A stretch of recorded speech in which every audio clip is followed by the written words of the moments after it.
नमस्कार दोस्तों, हम आज शेषफल प्रमेय का विपरीत देखेंगे। ठीक है, जो शेषफल प्रमेय है उसका उल्टा। ठीक है, तो शेषफल प्रमेय क्या होता है? सॉरी, गुणनखंड प्रमेय। ठीक है, गुणनखंड प्रमेय। ठीक है, इसका हम लोग आज देखेंगे विलोम। ठीक है, उल्टा या अपोजिट। ठीक, तो चलिए, तो देखिए कि जो गुणनखंड प्रमेय है इसका भी क्या है, विलोम सत्य है। ठीक है, यानी यदि कोई भाजक किसी भाज्य का एक गुणनखंड है तब शेषफल क्या होता है, शून्य होता है। और गुणनखंड प्रमेय क्या होता है, गुणनखंड प्रमेय। ठीक है, ये क्या बोलता है कि पहला कंडीशन क्या बोलता है कि ये तो शेषफल शून्य हो। ठीक है, और ये वाले कंडीशन को जब लेके हम आगे बढ़ते हैं तो क्या होता है कि भाज्य का गुणनखंड भाजक होता है। ठीक है, तो ये दो चीज़ें गुणनखंड प्रमेय में होती हैं। अब इसको हम उल्टा दिशा से जाएंगे नीचे से, तो हम पहले ये बोलेंगे कि जो भाजक है वो क्या है, भाज्य का एक गुणनखंड है, तब क्या होगा, शेषफल शून्य होगा। ठीक है, तो चलिए, तो पहले हम ये मानते हैं कि कोई भी भाजक किसी भाज्य का गुणनखंड है। ठीक है, तो देखो हम यहाँ पर यदि, ठीक है, शेषफल शून्य होता है, ये तो स्टेटमेंट है। ठीक है, यही आपका कथन है, इसे आप लिख लेंगे। कथन यहाँ से है कि यदि कोई भाजक किसी भाज्य का एक गुणनखंड है तब शेषफल शून्य होता है। ये हमें सिद्ध करना है, जो कि क्या है, गुणनखंड प्रमेय का विलोम है, विपरीत है। ठीक है, तो विलोम लिख देंगे यहाँ पे। और यहाँ पे हम मान लिए कि कोई भाजक x माइनस ए है। ठीक है, जो बहुपद एफ एक्स का क्या है, एक गुणनखंड है।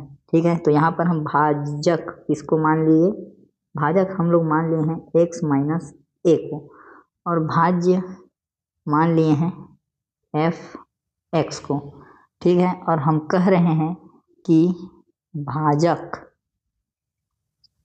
भाज्य का एक गुणनखंड है। ठीक है, तो इसमें हमें और क्या चाहिए, भागफल चाहिए। ठीक है, भागफल, तो भागफल हम लोग किसको मान लेंगे कि मान लेंगे क्यू एक्स मिल गया। ठीक है, एफ एक्स को एक्स माइनस ए से भाग देंगे तो क्या मिल जाएगा, भागफल क्यू एक्स मिल जाएगा।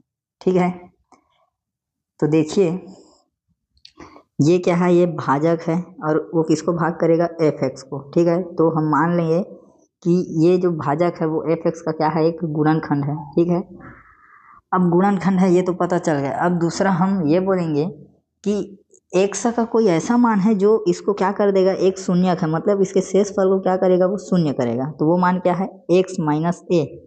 ठीक है, तो एक्स माइनस ए कैसे आया, तो एक्स माइनस ए क्या है, ये भाजक है, इसको जीरो के बराबर लेंगे तो एक्स बराबर ए एक ऐसा मान है या एक ऐसा शून्यक है जो एफ एक्स के शेषफल को क्या करेगा, शून्य कर देगा।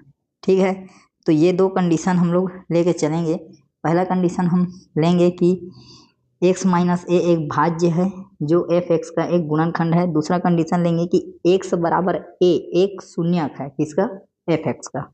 ठीक, अब ये वाला जो फार्मूला है इसमें भाज्य बराबर एफ एक्स लिख दिया गया है और भाजक में लिखा गया है एक्स माइनस ए, और भागफल में हम लोग माने हैं कि हमें क्यू एक्स मिला है और शेषफल क्या हो गया है, जीरो।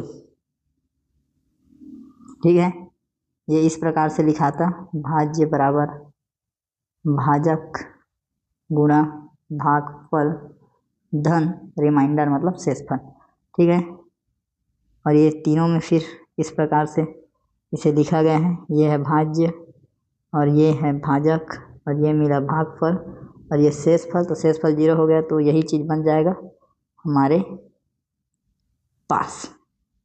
ठीक, अब हम क्या करेंगे, ये चीज़ मिल गया, यहाँ आप देखिए यही चीज़ बचा। अब हम x बराबर a रखेंगे। क्यों रखेंगे, क्योंकि हम बोल चुके हैं कि जब हम x बराबर a रखेंगे, ठीक है, हमने x बराबर a को क्या माना है, शून्यक माना है। ठीक है, यहाँ आप देखिए ठीक है, शून्यक है। तो अब हम x बराबर a रखेंगे तो क्या होगा, जहाँ जहाँ पे x है वहाँ वहाँ पे क्या हो जाएगा, जहाँ जहाँ पे x है वहाँ पे a लिखाएगा। ठीक है, तो यहाँ x है, यहाँ a लिखाया, यहाँ x है, यहाँ a लिखाया, यहाँ x है, यहाँ a लिखाया। ठीक है, अब ये a और a क्या हो गया, जीरो। अब जीरो में हम लोग क्यू ए का गुणा करेंगे तो पूरा टर्म क्या हो जाएगा, जीरो। तो जो एफ ए आया, ठीक है, जो भाज्य आया वो क्या है, मतलब जो शेषफल है वो क्या मिला हमको, जीरो। एफ ए ही क्या होता है, शेषफल। शेषफल प्रमेय में एफ ये क्या होता है, शून्य। इस पर तथा एक्स माइनस ए बहुपद एफ एक्स का एक गुणनखंड हो तब शेषफल एफ ए शून्य होता है।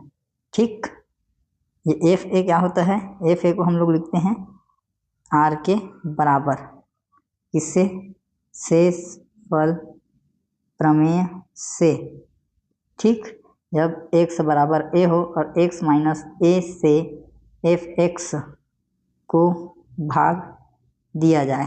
ठीक, तो हम लोग सिद्ध कर दीजिए कि यदि कोई भाज्य एफ एक्स है और उसका कोई गुणनखंड x माइनस a है, तब x बराबर a एक ऐसा मान है जो एफ एक्स का एक शून्यक है, या जो एफ एक्स जो भाज्य है उसके शेषफल को क्या कर देगा, जीरो कर देगा। ठीक है, तो इस प्रकार से गुणनखंड प्रमेय और उसका विलोम मैंने दोनों आपको समझाया, दोनों एक दूसरे के जस्ट विपरीत हैं, मिलते जुलते हैं। तो ठीक है दोस्तों, उम्मीद करता हूँ जो आपको समझाने और बताने का प्रयास किया हूँ आपके समझ में आया होगा। वीडियो को देखने के लिए धन्यवाद। लाइक कर दीजिएगा वीडियो को, चैनल को सब्सक्राइब कर दीजिएगा और किसी ज़रूरतमंद तक शेयर कर दीजिएगा। ठीक है दोस्तों, मिलते हैं एक अगले वीडियो के साथ, तब तक के लिए जय हिंद, वंदे मातरम।